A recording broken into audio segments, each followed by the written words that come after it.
sekaligus pemateri pembahasan Kopel hari ini pembelajaran mendalam, dan ibu-ibu yang bapak-bapak yang saya hormati. Alhamdulillah, mari kita senantiasa panjatkan puji dan syukur kehadirat Allah Subhanahu wa taala, di mana pada hari ini kita masih sempat hadir yang mengikuti Kopel kita pembahasan pembelajaran mendalam. Walaupun hari ini ya waktu jam adalah waktu tidur kita, tapi kita sempatkan hadir untuk mengikuti pertemuan hari ini. Dan kalau boleh kita kirimkan salam dan taslim atas junjungan Nabiullah Muhammad sallallahu alaihi wasallam, Nabi yang membawa kita dari alam gelap gulita menuju alam yang terang benderang. Alhamdulillah, sebelumnya itu sebelum didahului, mungkin bagusnya ada sepatah kata dulu sebelum materi dimulai. Oke, sebelum kepada pemateri saya persilakan dengan Bapak.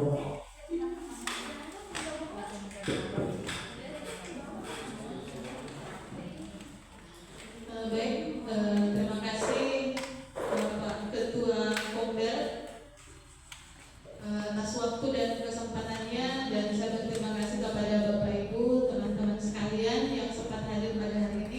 Biasa kita bersyukur kepada Allah Subhanahu wa taala atas rahmat dan karunia-Nya, sehingga pada hari ini kita dapat kembali melaksanakan rutinitas kita yang sempat tertunda beberapa lama ya Bapak Ibu, yaitu kegiatan Kopel kita, dan insya Allah mudah-mudahan selanjutnya kita bisa agendakan kembali sebagai kegiatan yang rutinitas yang sering kita lakukan. Dan marilah kita bersalawat kepada junjungan kita Nabi Muhammad sallallahu alaihi wasallam, yang mengucapkan Allahumma shalli ala sayyidina Muhammad wa ala sayyidina Muhammad. Semoga kegiatan kita pada hari ini berkah untuk kita semua Bapak Ibu. Menindaklanjuti kegiatan pendampingan kemarin terkait dengan pembelajaran mendalam, sebenarnya merupakan tugas dan tanggung jawab saya harus segera membebaskan kepada Bapak Ibu semua, karena memang sekolah kita adalah sekolah yang belum melaksanakan pembelajaran mendalam atau disingkat dengan PM. Dan oleh sebab itu, karena kita bersama-sama pada hari ini, kita belajar bersama tentang bagaimana sebenarnya PM itu. Ya, kita bisa berbagi, saling bertukar pendapat, karena saya yakin bahwa dari Bapak Ibu semua sebelumnya sudah pernah mendapatkan setidaknya mungkin seska atau dalam. Nah, mungkin Bapak Ibu sekalian bertanya, kenapa pembelajaran mendalam materinya tapi harus dimulai dari pola pikir dulu? Ya, seperti yang kita lihat ada tertulis pola pikir bertumbuh. Apa sih katanya pembelajaran mendalam dengan pola pikir? Nah, sekarang kita bisa saksikan Bapak Ibu seperti yang dinyatakan atau dikatakan oleh Prof. Abdul Mukti, ya, Mendikbud RI, bahwa kalau orang berpikir dengan growth mindset, ya, maka dia yakin masalah yang hanya sedikit itu jalan keluarnya banyak. Karena itu jangan menyerah, jangan putus asa, yakinlah bahwa ada jalan keluarnya. Nah, sekarang Bapak Ibu, saya ingin bertanya kepada Bapak Ibu semua terkait dengan pola pikir. Sebenarnya menurut Bapak Ibu, apa sih pola pikir itu sebenarnya? Mungkin di antara Bapak Ibu ada yang mengeluarkan pendapatnya terkait dengan pola pikir. Kalau menurut pandangan tak Bapak Ibu, pola pikir itu apa? Cara pandang terhadap sesuatu hal. Iya, cara pandang terhadap sesuatu hal. Iya, betul. Ya, jadi pola pikir itu bagaimana cara kita memandang terhadap segala sesuatu. Misalnya kita mendapatkan suatu tantangan, suatu masalah, bagaimana kita memandang itu? Apakah kita menjadikan bahwa itu adalah suatu masalah yang tidak mungkin bisa selesai, atau justru menjadikan bahwa itu adalah hal yang pasti ada jalan keluarnya? Ya, nah di sini jelas bahwa pola pikir itu adalah segalanya. Segala sesuatu itu dimulai dari yang namanya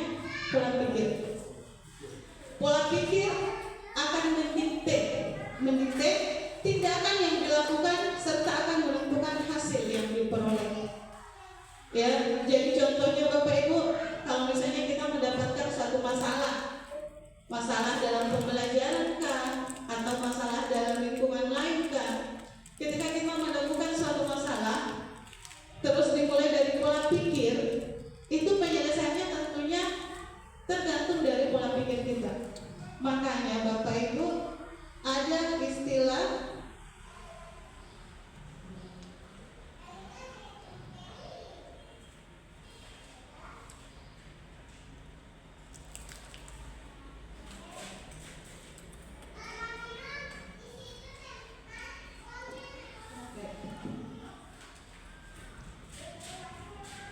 ya, jenis-jenis pola pikir.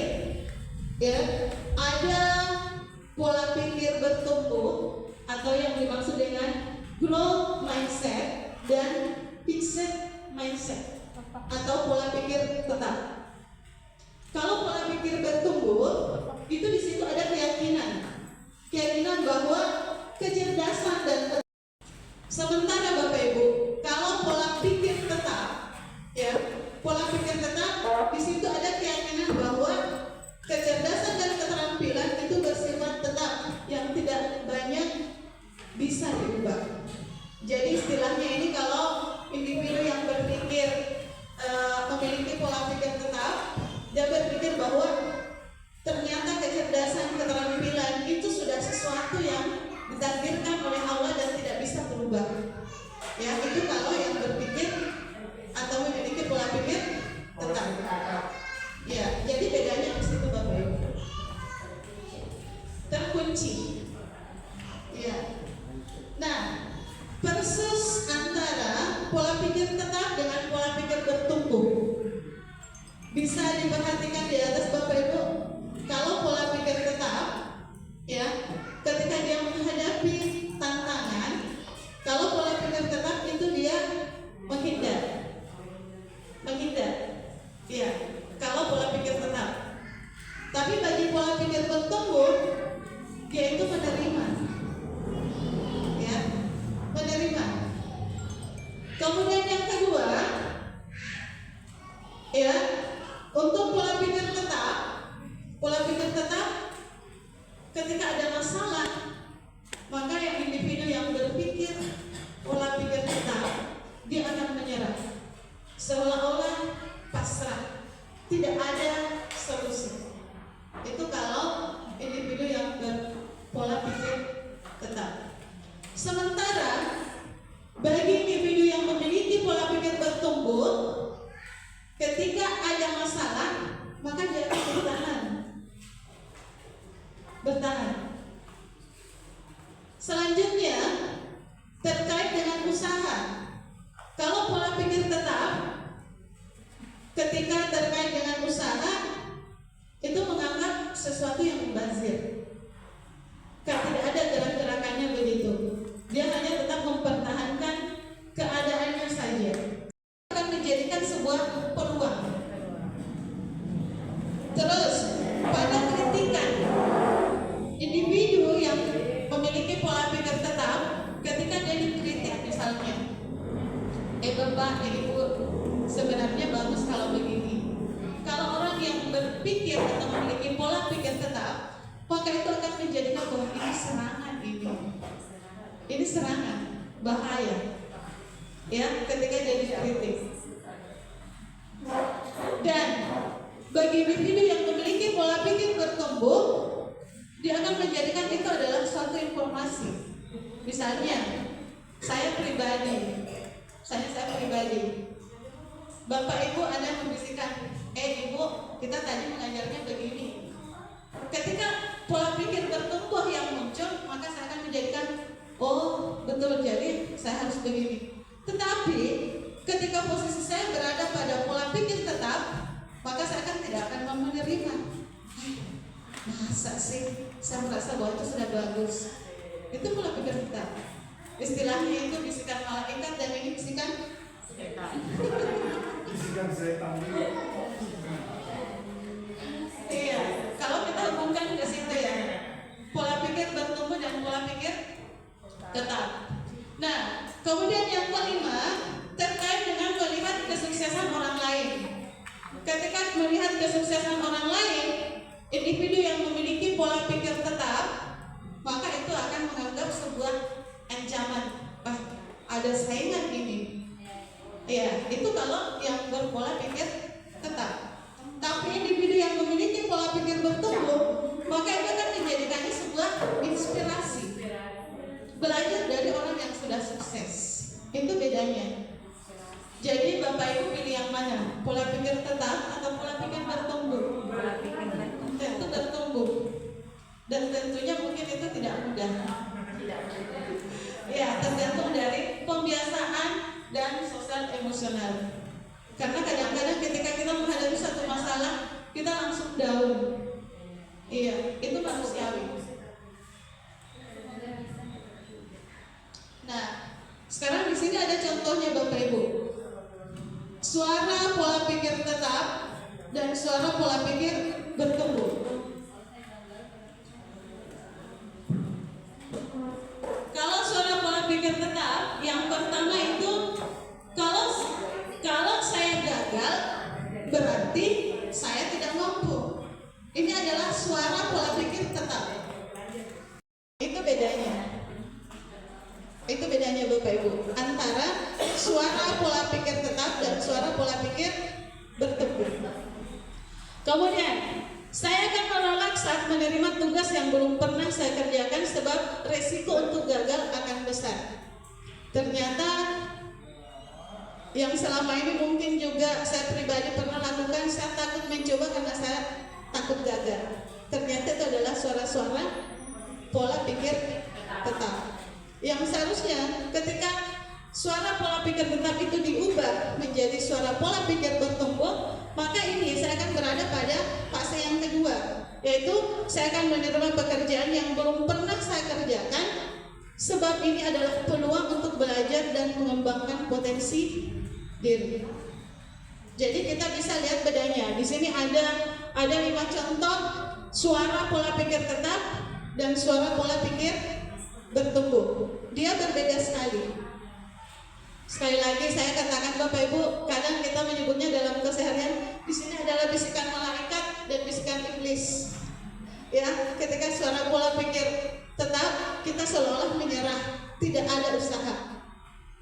Berarti harus ada semangat juga dari dalam diri. Iya.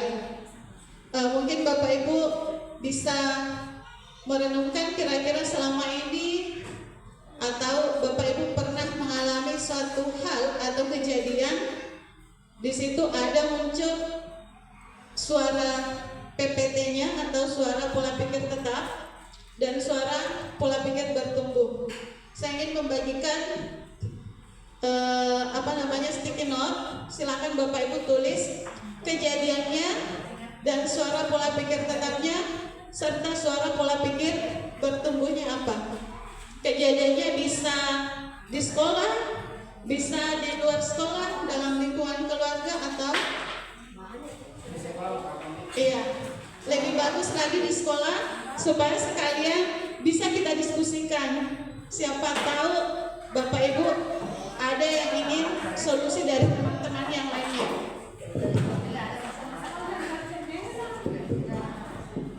Ya, misalnya menghadapi siswa misalnya muncul suara pola pikir tetap, saya tidak akan mampu ini.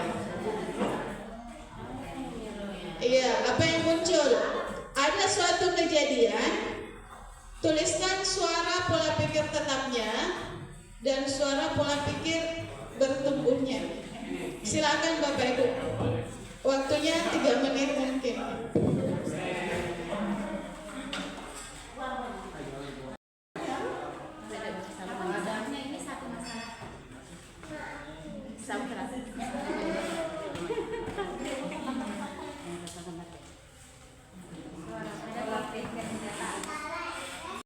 Masalahnya sariswa macam dambe narule apa ya sariswa.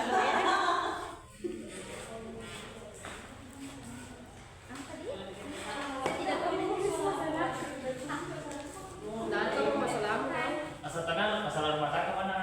Bahaya. Bagus kalau di sini. Iya, mana mau? Dari mana? Ini orang pribadi. Pokoknya Kalau baca ini tadi orang aku sudah kalau baca itu.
Sudah Bapak Ibu.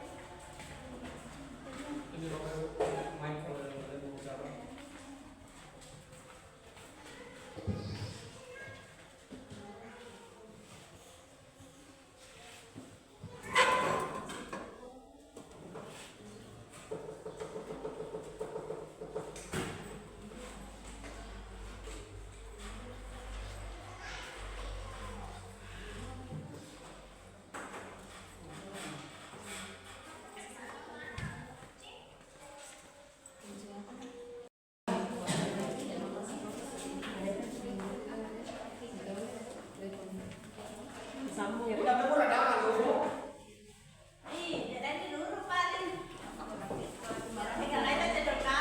Ay, cendol kata tuh dulu now.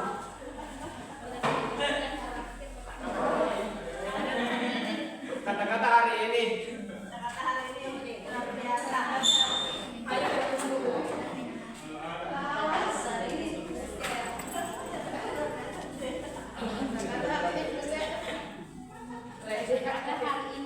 Kata-kata hari ini.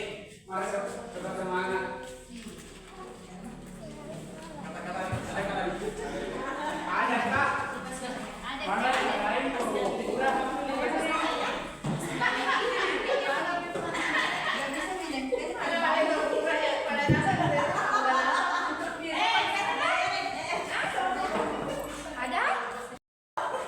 Terbalik. Mati terbalik begitu. Kamu baca.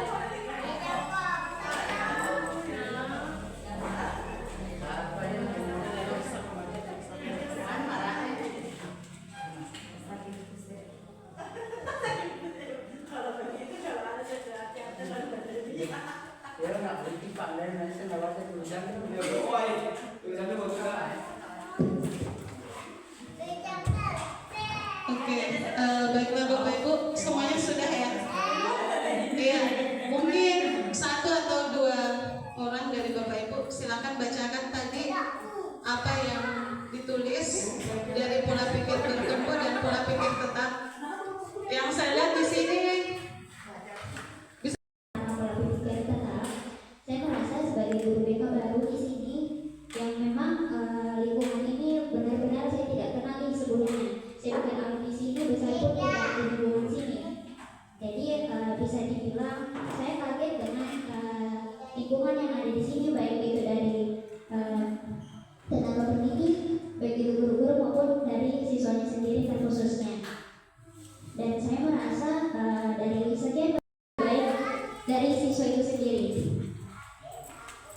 Namun terdapat pola pikir bertumbuh daripada saya sendiri, yakni saya merasa saya memang sekarang masih ada dalam proses adaptasi dengan lingkungan baru ini, dan saya merasa saya hanya perlu lebih mengenali mereka dan lebih mengenali lingkungannya untuk dapat membantu mereka menyelesaikan masalah-masalah yang ada dalam diri mereka. Terima kasih. sudah aman rasanya di sini, sudah masih belajar. Tapi yang muncul pola pikir bertumbuhnya kan sekarang berarti ada perubahan suara dari pola pikir tetap ke pola pikir bertumbuh. Ya. Baiklah Bapak Ibu.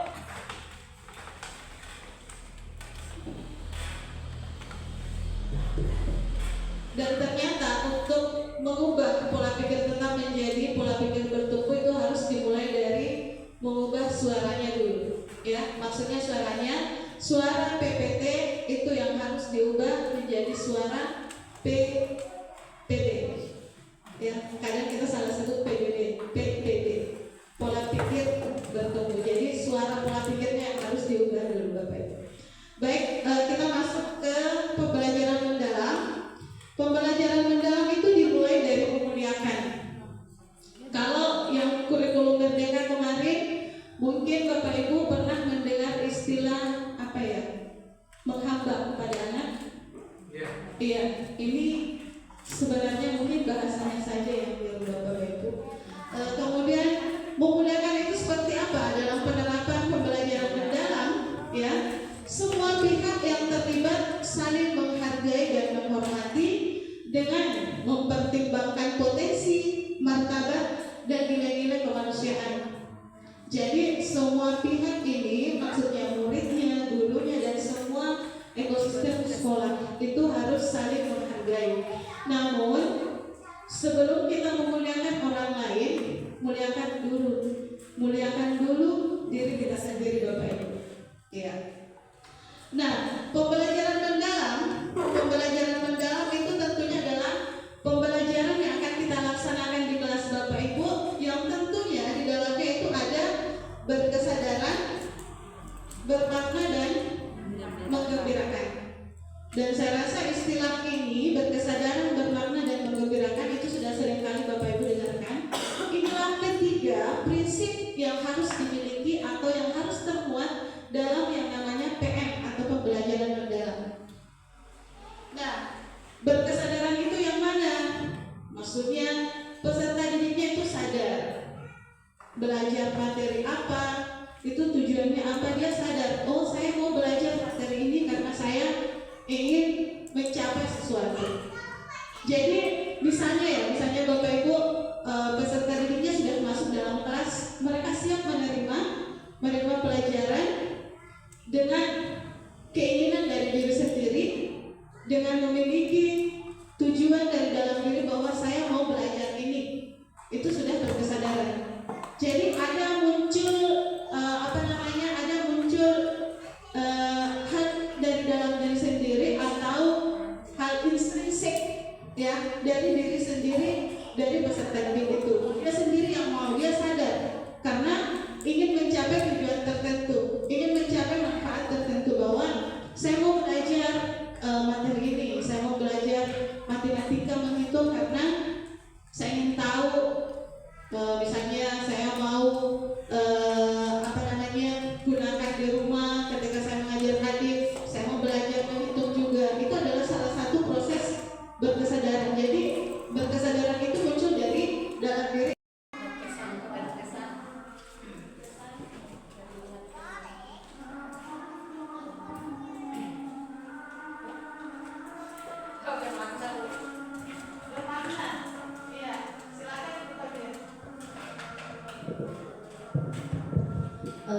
Kalau yang saya pahami, bermakna itu artinya peserta didik tahu manfaat dari materi yang akan kita ajarkan. Contoh, kalau misalnya di matematika kita belajar tentang bilangan berpangkat, ya tentu kita kaitkan apa sih manfaatnya kita belajar bilangan berpangkat dalam kehidupan. Guru misalnya bisa mengaitkan dengan sains, misalnya di astronomi kan kita pakai misalnya jarak bumi dan matahari itu jauh sekali. Nah, untuk lebih efektifnya itu pakai yang namanya bilangan berpangkat. Itu kalau yang saya pahami bermaknanya begitu. Baik, masih ada Bapak Ibu yang ingin mengeluarkan pendapatnya terkait dengan pembelajaran bermakna itu seperti apa? Iya, silakan Pak. Oke, saudara, assalamualaikum warahmatullahi wabarakatuh.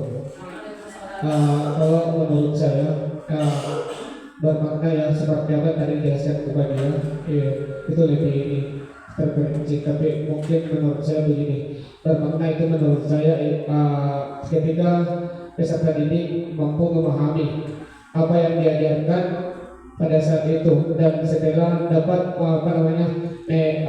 mengapresiasikan di lingkungan di mana dia tinggal.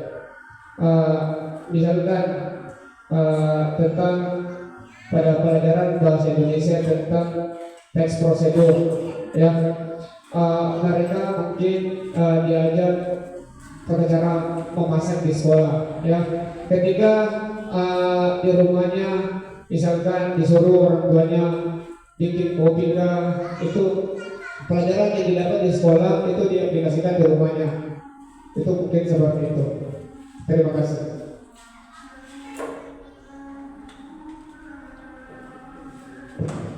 Iya, baik. Terima kasih Bapak Ibu semua. Iya, bagus sekali ya. Memang terkait dengan pembelajaran bermakna itu lebih pada aplikatifnya.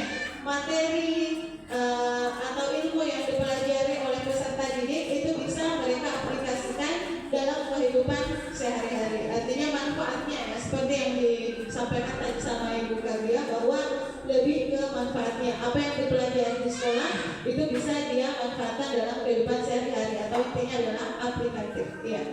Kemudian menggembirakan Bapak Ibu. Ya, terkait dengan pembelajaran menggembirakan itu tentunya terkait dengan apa? Perencanaan pembelajaran juga. Tentunya mungkin yang lebih menarik, yang bisa memancing peserta didik untuk lebih aktif dan mereka tidak ada merasa terbebani mungkin ya. Iya, saya jadi ingat salah satu pengalaman saya Bapak Ibu. Kalau tidak salah 3 tahun yang lalu ya, saya ikut Zoom dengan instruktur pusat pada hari itu. Kita semua diminta untuk menyampaikan kira-kira masalah yang Bapak Ibu hadapi dalam pembelajaran. Dengan percaya dirinya, saya menyampaikan suatu masalah yang mungkin itu juga merupakan masalah umum bagi sekolah-sekolah yang lain atau Bapak Ibu guru yang lain. Nah, saya sampaikan begini Bapak Ibu. Saya dengan percaya dirinya bertanya, kenapa ya pada saat saya mengajar di antara peserta didik memang tidak semua, tapi ada kadang-kadang 1 atau 2 orang siswa yang ketika dia izin keluar kelas sampai selesai mata pelajaran saya itu sudah tidak kembali. Dan jawabannya apa Bapak Ibu?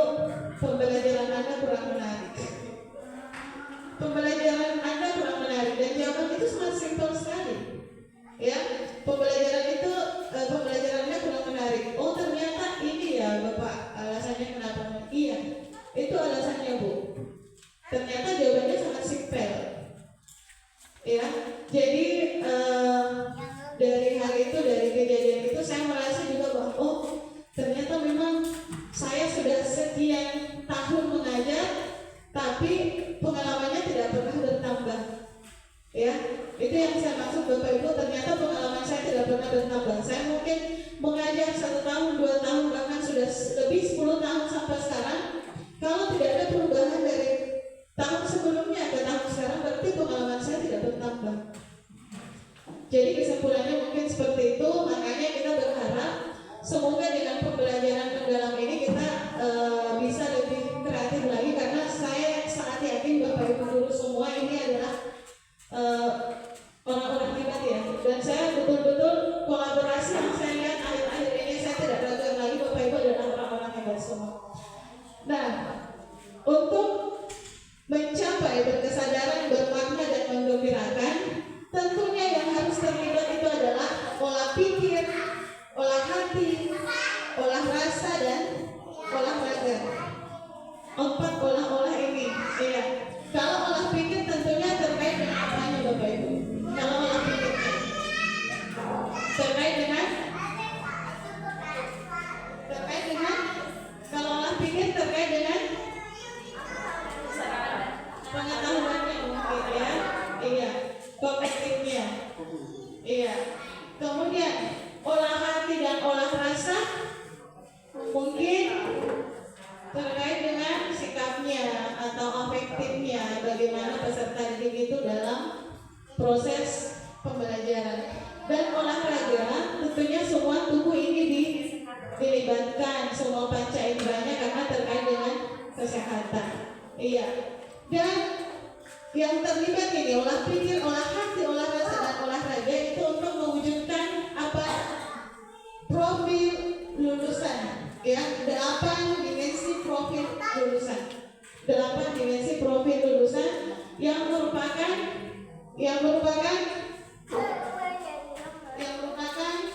perubahan dari apa? Yang sebelumnya itu ada berapa?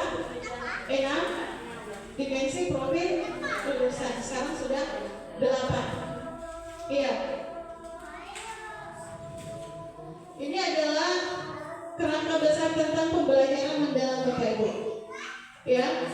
Yang di dalam intinya itu adalah pembelajaran mendalam atau PM.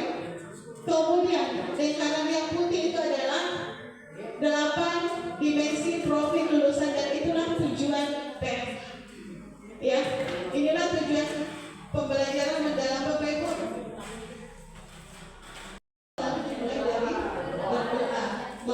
Bahkan program-program kita di sekolah itu sudah ada beberapa yang kita laksanakan untuk menguatkan ini. Yang pertama salat berjamaah. Kemudian yang kedua itu adalah kewargaan. Iya, kewargaan. Contohnya apa yang sudah kita lakukan di sekolah kita? Iya, upacara. Iya. Kemudian kreativitas. Kalau kreativitas mungkin ini bisa lebih ditemukan juga dalam proses pembelajaran di kelas. Saya yakin Bapak Ibu sudah mungkin merancang pembelajaran, misalnya membuatkan LKPD apa dan sebagainya yang bisa menimbulkan atau meningkatkan kreativitas siswa kita. Kemudian kemandirian, komunikasi ini misalnya kalau dalam pembelajaran contohnya bagaimana? Komunikasi misalnya ya diskusi, ya bagian kelompok itu termasuk komunikasi ya dalam pembelajaran. Kemudian kesehatan ini tentu yang menunjang senam, ya senam. Kemudian kolaborasi misalnya kerjasama dalam kelompok atau misalnya yang program kita setiap hari itu yang aksi bersih itu sudah kolaborasi yang baik. Kemudian penalaran kritis, ya di pembelajaran juga. Jadi kedelapan ini yang menjadi tujuan pembelajaran mendalam atau disingkat dengan PM. Dimensi profil lulusan itu merupakan fokus profil lulusan yang akan dicapai, itu keimanan dan ketakwaan sampai pada komunikasi. Ya. Nah, kemudian yang di dalam ini Bapak Ibu, yang 3 ini apanya pembelajaran mendalam? Yang ini bermakna, berkesadaran dan menggembirakan. Prinsipnya, ya. Jadi ada 3 prinsip pembelajaran mendalam. Yang pertama itu adalah bermakna, berkesadaran dan menggembirakan. Tadi sudah kita bahas di awal. Kemudian yang selanjutnya, yang ini siklusnya berjalan terus. Ada 3 juga. Mulai dari mana? Mulai dari memahami, mengaplikasikan, merefleksi. Itu adalah pengalaman belajar dalam PM. Dan itulah pengalaman belajar dan kerangka pembelajaran yang akan Bapak Ibu tuangkan dalam perencanaan. Semuanya itu harus ada atau muncul dalam perencanaan pembelajaran mendalam. Ya, memahaminya itu gimana, kemudian mengaplikasikannya seperti apa dan merefleksikannya dalam proses pembelajaran mendalam, itu semuanya harus termuat dalam perencanaan. Nah, kemudian untuk kerangka pembelajaran itu adalah sebagai panduan sistematis dalam menyusun desain pembelajaran, yaitu praktik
Asesmen awal, asesmen proses,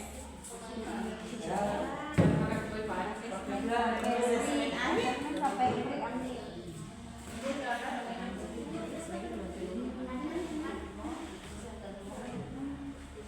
Berarti tidak ada itu di sisi dimensinya. Dimensi profil gitu. Itu mau nanti ya kan Kan kita mau bergambar di situ. Jadi apa yang kami tampilkan di atas sesungguhnya baru mencoba, kita baru mencoba. Silakan dikoreksi nantinya. Jadi ini judulnya adalah perencanaan pembelajaran Kobel coba-coba untuk materi bilangan berpangkat matematika kelas 8, dimensi profil lulusan. Ada dua yang kami ambil di sini, yaitu penalaran kritis dan kolaborasi. Kalau pemahaman saya tak perlu ambil banyak-banyak sih. Tidak tahu kalau itu materi apakah memang harus diambil semua atau boleh beberapa saja. Kemudian untuk desain pembelajaran, tujuan pembelajaran karena ini masih di pertemuan pertama. Jadi pertama adalah penanaman konsepnya dulu.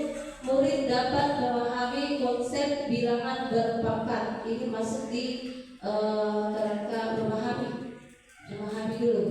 Kemudian untuk praktik pedagogis, pembelajaran kontekstual, ada dua model pembelajaran yang digunakan di sini. Jadi kita combine model discovery learning dengan game based learning. Discovery learning itu di awal, nanti di game based learningnya masuk di asesmennya. Kemudian untuk kemitraan karena ini materi bilangan berpangkat, jadi cocok sekali kalau kita bermitra dengan guru mapel IPA. Murid bisa melakukan wawancara tentang, misalnya bertanya kepada guru IPA tentang tata surya atau tentang benda-benda kecil yang hanya bisa dilihat dengan mikroskop, itu bisa dilakukan. Untuk lingkungan pembelajaran, memberikan kesempatan kepada murid secara berkelompok untuk menelusuri informasi baik di internet maupun wawancara dengan yang ahli. Kemudian untuk pemanfaatan digital, game sebagai asesmen formatif. Nah, masuk di pengalaman belajar, yang pertama guru menyampaikan persepsi dengan meminta siswa menjawab beberapa soal mengenai perkalian bilangan bulat. Materi bilangan berpangkat, materi dasarnya adalah perkalian bilangan bulat. Jadi tak bisa masuk bilangan berpangkat kalau perkalian dasar saja anak-anak belum paham.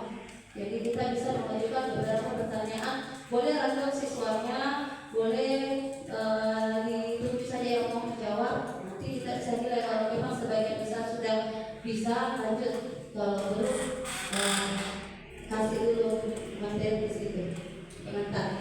Yang kedua, murid diberi pertanyaan pemantik tentang berapa jarak matahari ke bumi. Jadi kalau saya kemarin saya menampilkan video tata surya yang kemudian memberikan gambaran sejauh apa sih jarak bumi dengan matahari itu. Setelah itu nanti akan muncul jarak matahari ke bumi itu sekian juta. Nanti siswa kita tanya bagaimana menuliskan itu sekian juta itu. Kita bisa menunjuk siswa misalnya ke depan menuliskan bagaimana penulisannya, terus kita bawa ke dalam berpangkat bagaimana cara menuliskan yang lebih efektif.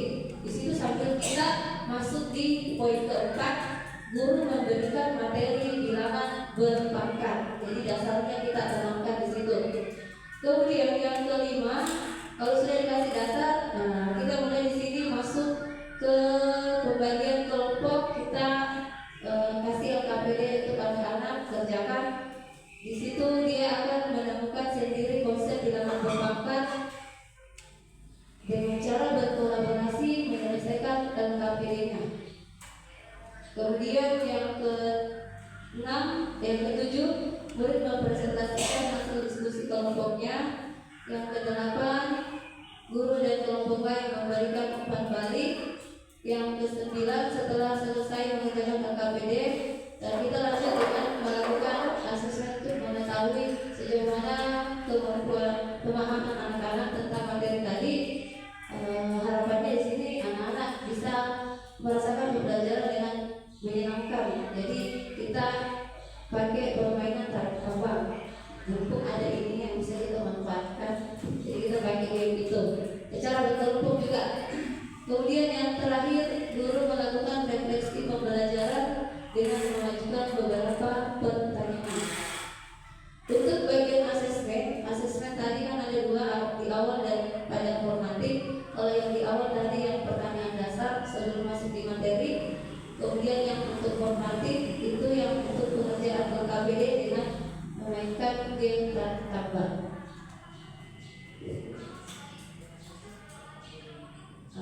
Untuk tampilan LKPD-nya ya kurang lebih seperti itu.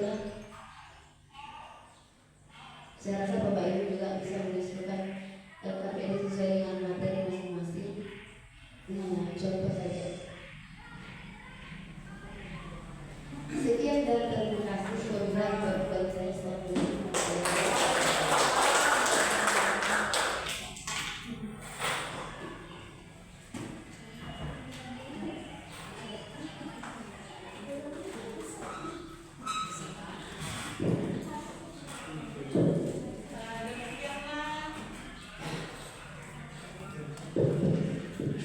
Penampilan dari kelompok coba-coba yang sudah mempresentasikan hasil kolaborasinya dengan diantara novel yang saya lihat tadi yang sama-sama kita perhatikan itu perencanaan pembelajarannya sudah sangat bagus sesuai dengan yang kita harapkan, bahwa dalam perencanaan pembelajaran PM itu pengalaman belajarnya sudah ada ya, sudah nampak. Kemudian dimensi profil lulusannya sudah ada, apa yang ingin dicapai, penalaran kritis dan kolaborasi. Tadi kelompok coba-coba sudah menanyakan apakah memang harus banyak. Jadi itu tergantung dari prosesnya. Kalau memang tidak ada dalam proses pembelajaran yang ingin dicapai, berarti tidak usah ditampilkan. Jadi kalau misalnya kan biasanya kita baca doa sebelum belajar, jadi mungkin bisa ditampilkan juga profil yang pertama atau DPL yang pertama ya, keimanan dan ketakwaan terhadap Tuhan Yang Maha Esa. Mungkin ada salahnya. Kemudian sedikit tambahan Bapak Ibu, untuk tujuan pembelajaran murid dapat memahami konsep bilangan berpangkat.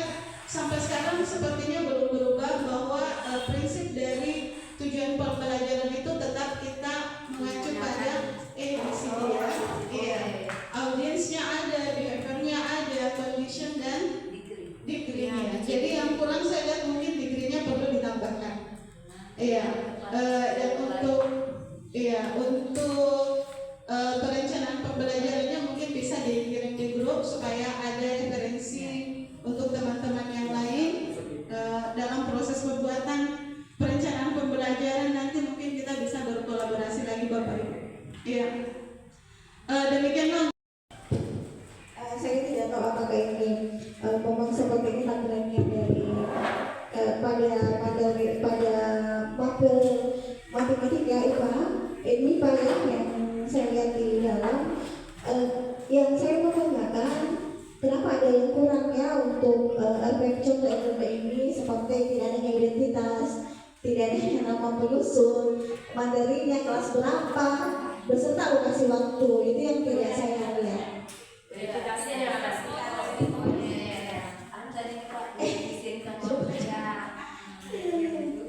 Iya ya.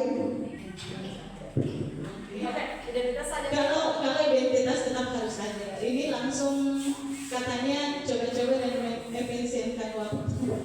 Tapi nanti kalau misalnya betul-betul kita buat perencanaan pembelajaran untuk kita berbagi itu harus lengkap Bapak Ibu. Ya semuanya harus lengkap. Kemudian tujuannya tadi tetap mengacu pada prinsipnya yang ABCD itu. Kemudian apa lagi yang paling bawah tadi nih yang saya lihat? Coba iya, asesmen yang di atas. Iya, sebenarnya asesmen di awal pembelajaran itu juga termasuk formatif. Ya, terkait dengan identitas itu, terkait dengan identitas itu, saya jujur mau bertanya tentang alokasi waktu. Karena misalnya ya 6 kali pertemuan terus kita jabarkan dalam berapa kali jumlah jam ya jam tatap muka, itu bagaimana merumuskannya? Apakah kita kali dengan misalnya 1 kali pertemuan itu 2 jam? Apakah kita kali itu atau kita kali dengan dalam satu pertemuan selama 1 minggu itu 4 jam kan? Apakah kita kali 4 jam atau kita kali 2 jam? Satu kali pertemuan berapa jam? Iya, tergantung dari berapa jam? Misalnya bahasa Inggris kan 1 kali pertemuan kan 2 jam. Dan kita kali 2. Iya. Jadi kalau misalnya 3 kali pertemuan berarti 3 kali 2, 6 jam. jadi kalau misalnya kita mau buat perencanaan langsung 3 kali pertemuan bisa juga. Ini kan cuma contoh, jadi buat 1 kali pertemuan saja. Berarti di bawah ada satu. Tujuannya hanya 1. Jadi kalau misalnya kita buat perencanaan yang 3 kali atau 4 kali pertemuan, tentunya tujuannya tidak hanya 1 tapi ada beberapa. Jadi dijabarkan di bawah nomor 1 itu. Dijabarkan pertemuan pertama apa yang dicapai, pertemuan kedua dan selanjutnya apa yang dicapai dalam proses pembelajaran itu, dan tentu asesmennya itu juga berbeda setiap pertemuan. Tergantung dari apa yang ingin kita capai pada pertemuan itu. Iya, masih ada Bapak Ibu? Saya tanyakan di sini, apakah tujuan pembelajaran itu dalam satu kali pertemuan ada batas waktu? Memang bisa satu saya tujuan pembelajaran dalam satu kali pertemuan. Iya, bagaimana Bapak Ibu? Tujuan pembelajaran itu memang hanya bisa dilakukan 1 kali pertemuan atau bisa lebih dari Jadi itu kan biasa tujuan pembelajaran Bu, biasa ada sampai 3, 2. Jadi apakah harus 3 atau memang bisa di 1? Bisa di step. Bagaimana? Itu yang perlu berjelas sebenarnya. Kadang-kadang kita bingung merumuskan modul aja. Silakan, siapa yang ingin berpendapat Bapak Ibu? Kalau saya tergantung materinya, Ya, luasan materinya. Ini materi bisa diselesaikan dalam satu pertemuan atau 2 pertemuan. Jadi kalau misalnya tujuan pembelajaran 1 misalnya, nggak bisa kalau 1 pertemuan ini. Saya biasa merasakan pertemuan pertama sampai kedua, tujuan pembelajarannya 1 gitu. Jadi kalau misalnya dia bisa diselesaikan 1 pertemuan bisa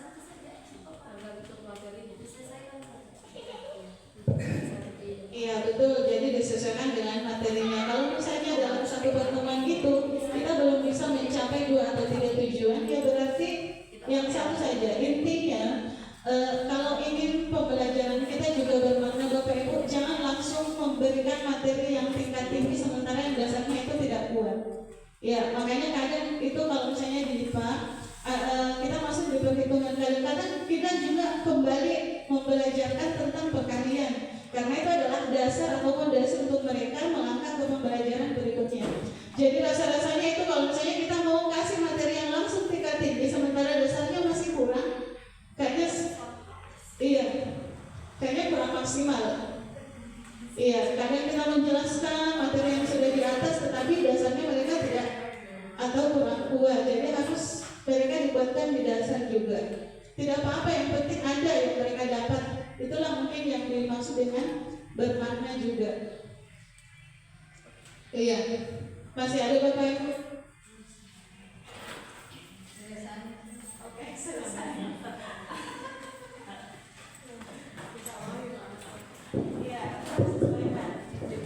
Pertemuan kita untuk hari ini, dan selanjutnya saya kembalikan kepada Ketua Komunitas Belajar kita.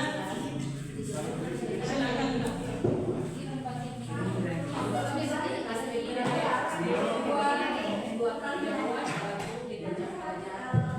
Oke Bu, tidak terasa ya, waktu sudah juga jam 16:35 menit. Mungkin kalau tidak ada lagi yang perlu ditanyakan, saya selaku Ketua Kombes berterima kasih ya kepada Ibu pemateri hari ini tentang ilmu yang dibagi. Mudah-mudahan apa yang dipelajari di pertemuan